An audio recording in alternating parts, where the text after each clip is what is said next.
मैं doctor GS Kushwaha registered समाज सेवक हूँ और मेरी तमाम योजना फ्री वाला अपने देशवासियों के लिए आता रहता है। जैसे कि आप लोग क्षेत्रवासी हैं तो आप लोग जानते हैं कि जब मैं हॉस्पिटल चलाता था तो साल में 2 बार बिल्कुल फ्री ऑपरेशन करते थे और पूरे वर्ष यानी लगातार टीका फ्री लगता था मेरे हॉस्पिटल में।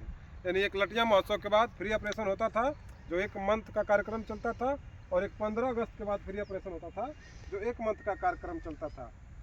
अब मैं एक कंपनी बना दिया हूँ पीजीएम प्राइवेट लिमिटेड। इसके अंतर्गत प्रोडक्ट बिकता है और प्रोडक्ट बिकता है तो जो हम लोग के देशवासी खरीदते हैं वो उस पर वो लोग डिस्काउंट पाते हैं और साथ साथ उनके खाता में सब्सिडी जाता है।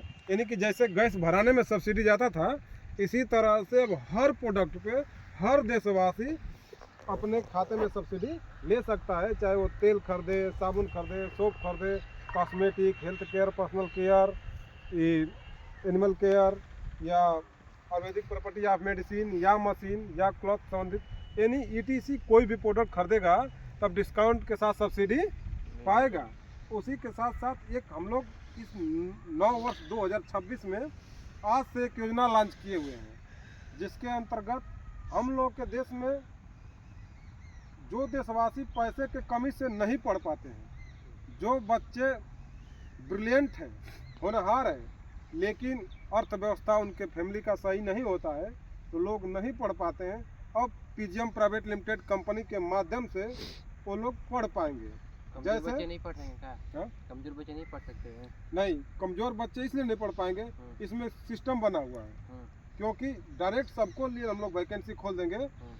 जैसे रैली भर्ती में भीड़ लग जाता है तो फोर्स की व्यवस्था करना पड़ता है, तो हम लोग का संस्था ये प्राइवेट लिमिटेड संस्था है बट ये सरकारी संस्था नहीं है, तो फोर्स की व्यवस्था हम लोग के पास नहीं है, तो हम लोग ने उस पर इसलिए परसेंट बेस पे किया गया है। तो प्रक्रिया क्या बता रहा हूँ, परसेंट बेस पे किया गया है, तो परसेंट बेस पे होगा तो लोग कुछ बच्चे सट जाएंगे, नहीं तो जो बच्चे डॉक्टर बनने लायक नहीं होंगे वो भी डॉक्टर बनने के लिए लाइन में आ जाएंगे फार्म भर के, तो उसका होगा कि वो सही से डॉक्टर नहीं बन पाएंगे, सही से इलाज नहीं कर पाएंगे तो लोगों को जाने लगेगा। इसी तरह इंजीनियर होगा, इसी तरह से टेक्निकल टीम में होगा, यानी बच्चा जब जो जिसके लायक है उस बच्चे के लिए पढ़ाई हम लोग बिल्कुल फ्री कराते हैं। जैसे किसी को पॉलिटेक्निक करना हो, एमबीए करना हो, बीटेक करना हो, बीएड करना हो, बी फार्मा एक नया कोर्स आया है फार्मा डी 6 साल का, उसको करना हो,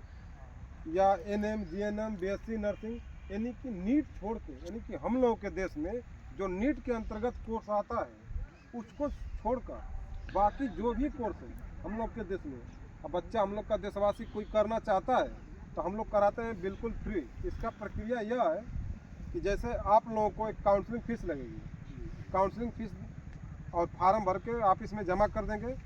2 माह के अंदर आप लोगों को एक काउंसलिंग लेटर आपके घर जाएगा। उस काउंसलिंग लेटर जाने के बाद आप लोग जहां काउंसलिंग के लिए प्लेस दिया रहेगा स्थान, यानी पटना भी हो सकता है, दिल्ली भी हो सकता है, लखनऊ भी हो सकता है, यानी जिस राज्य के बच्चे ज़्यादा रहेंगे उस राज्य में काउंसलिंग करवा दिया जाता है सेंटर बनाकर। तो अदर राज्य के बच्चे जहाँ कम होते हैं वो बच्चे वहाँ चले जाते हैं। तो जब आप लोग वहाँ पे जाइएगा, मान लीजिए बच्चा है और आप क्या पढ़ना चाहते हैं, उदाहरण एज लाइक मैथ से क्या इंजीनियर बनना, डॉक्टर बनना चाहते हैं, आप एग्जांपल के रूप में डॉक्टर हम बनना चाहते हैं। हाँ, बच्चा डॉक्टर बनना चाहता है, अब इसके पास पैसा नहीं है तो अब ये बच्चा बोला कि नहीं मैं ये बीएससी नर्सिंग करूँगा, चाहे फार्मा डी 6 साल का कोर्स करने के लिए तैयार है बच्चे, तो इनका हम लोग काउंसलिंग कराते हैं। अगर काउंसलिंग लखनऊ में हो रहा है ये साथी लखनऊ आएंगे और इनके साथ इनके मम्मी पापा भाई जो भी अभिभावक आना चाहे, साथ में एक अभिभावक आना जरूरी है और आना चाहे तो आ सकते हैं। जब आप लोग लखनऊ आएंगे तो आप लोगों को वहाँ पे खाने की व्यवस्था, रहने की व्यवस्था वह संस्था के द्वारा होगा, यानी वह बिल्कुल फ्री होगा। और आप वहाँ पे हर राज्य से 5-6 कॉलेज दी जाती है और उसमें आपको सिलेक्शन करना होगा कि आप किस राज्य के किस शहर में पढ़ना चाहते हैं। जो आप लोग सिलेक्शन कर लेंगे उसी को अलॉट कर दिया जाता है, यानी कि आपके नाम में वो सीट अलॉट की जाती है संस्था के माध्यम से। उस संस्था में जिस कॉलेज में आपको पढ़ना है, लेटर चला जाता है कि एक बच्चा इस क्षेत्र का, इस सब्जेक्ट का इस ट्रस्ट के द्वारा पढ़ेगा, तो क्या होगा कि अब उस ट्रस्ट में जहां आप पढ़ने जाएंगे तो मेरे ट्रस्ट के द्वारा फुल पेमेंट कर दी जाती है। अब फुल पेमेंट कर दी जाती है और कॉलेज और एक बार में पूरे सिलेबस का की जाएगी।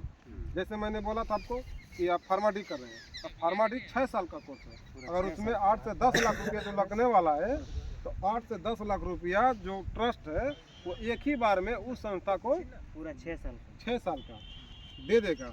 और जिस कॉलेज में आप पढ़ेंगे उस कॉलेज के द्वारा आपको एनओसी मिल जाएगी, यानी कि नो ऑब्जेक्शन सर्टिफिकेट, कि आपको फीस पूरा इस संस्था के द्वारा जमा हो चुका है, आपको मन लगा के पढ़ना है और आप वहाँ पे पढ़ेंगे।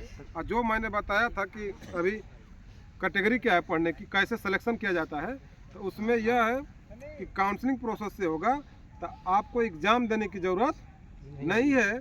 जो हम लोग के देश में मानक है शिक्षा का कि किस कोर्स को करने के लिए कितना % होना चाहिए, तो आपको उतना % होना चाहिए। यानी कि इंटर करने के बाद 60% मानक है तो आपको 60% होना चाहिए। यदि मानक 55% है तो 55% होना चाहिए। इसके बाद डायरेक्ट काउंसलिंग प्रोसेस से आप बिना परीक्षा मेरिट के, हाँ बिना परीक्षा टेस्ट नहीं, टेस्ट नहीं होगा, काउंसलिंग प्रोसेस से जाएंगे। कितना % क्योंकि हम लोग के देश में बड़े बड़े कॉलेजों में कोटा होता है ट्रस्ट का।